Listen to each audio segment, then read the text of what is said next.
African Americans equal access to the capital needed to buy a single family home, at the same time subsidizing white Americans' efforts to own the same type of home. As President Herbert Hoover stated in 1931, single family homes were expressions of racial longing, and that our people should live in their own homes. It's a sentiment deep in the heart of a race.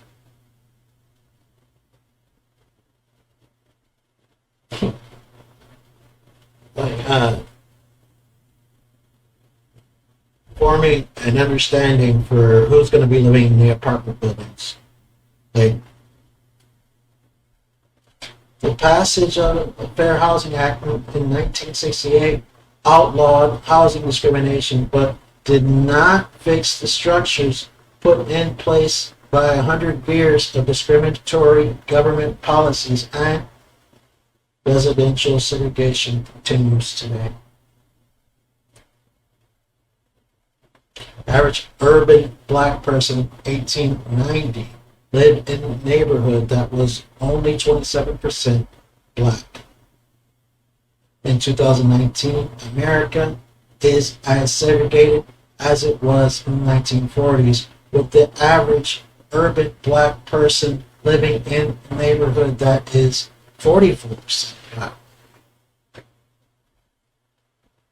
Better jobs, tax dollars, municipal services, healthy environments, good schools, access to health care and grocery stores have followed white residents to the suburbs, leaving concentrated poverty, underfunded schools, collapsing infrastructure, polluted water and air, crime and food deserts, and segregated inner city neighborhoods.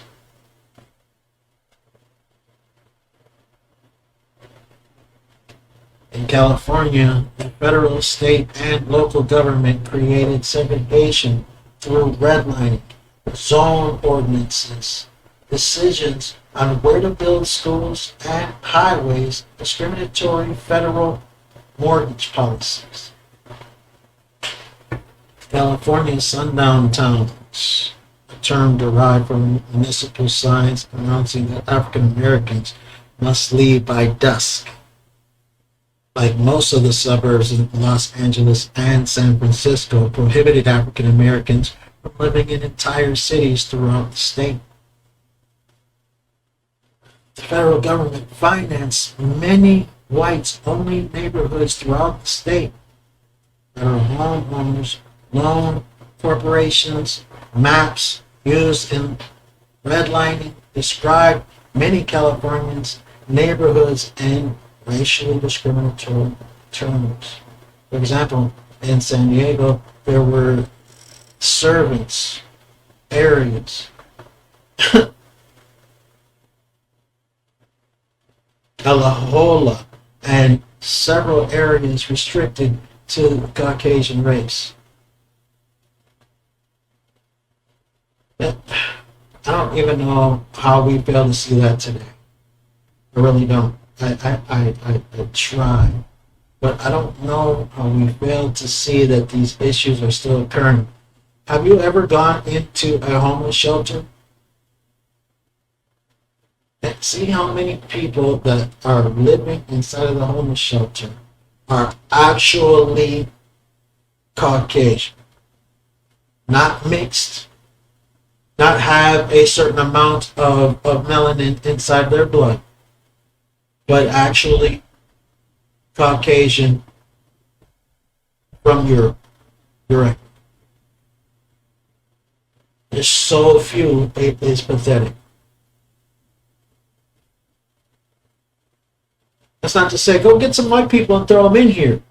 It's to say that homelessness shouldn't exist. The retard wants to go and throw some white people in there, instead of get in position and abolish homelessness.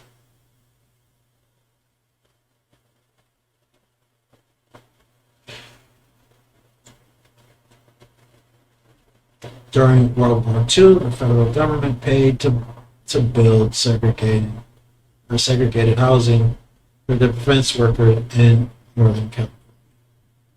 Housing for white workers generally better constructed and permanent, while white workers lived in rooms paid for by federal government.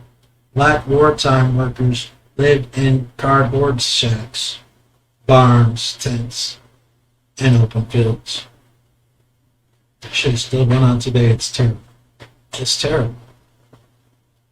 Racially restrictive covenants, clauses, and property deeds that usually allowed only white residents to live on property described in the deed were commonplace, and California courts enforced them well into the 1940s. Numerous neighborhoods around the state rezoned black neighborhoods for industrial use to steer white residents toward better neighborhoods, or adopted zone ordinances to ban apartment buildings to try and keep out prospective black residents.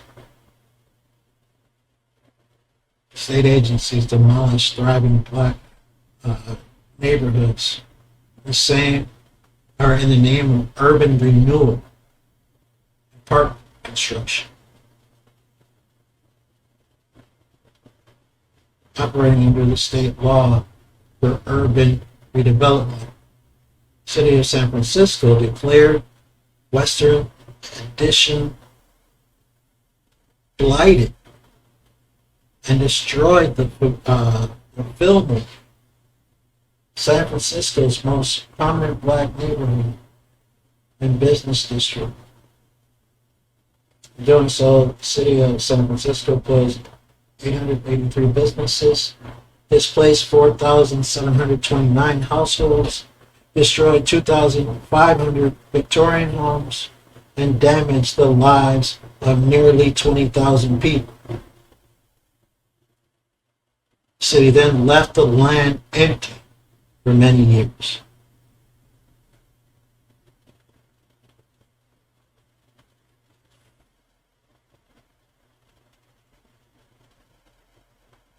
Six, separate and unequal education.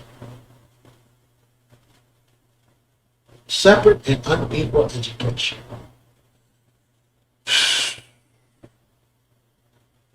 Very difficult to form an understanding for what education actually is. And I said it's the difference between knowledge and literally intelligence. Your knowledge, anybody can read out loud. Anybody can comprehend what they're saying. Anybody can relay the message. Anybody can say, do it over and over again. Not anybody can actually form the argument. Not anybody can actually give you the antidote to calculating the antidote.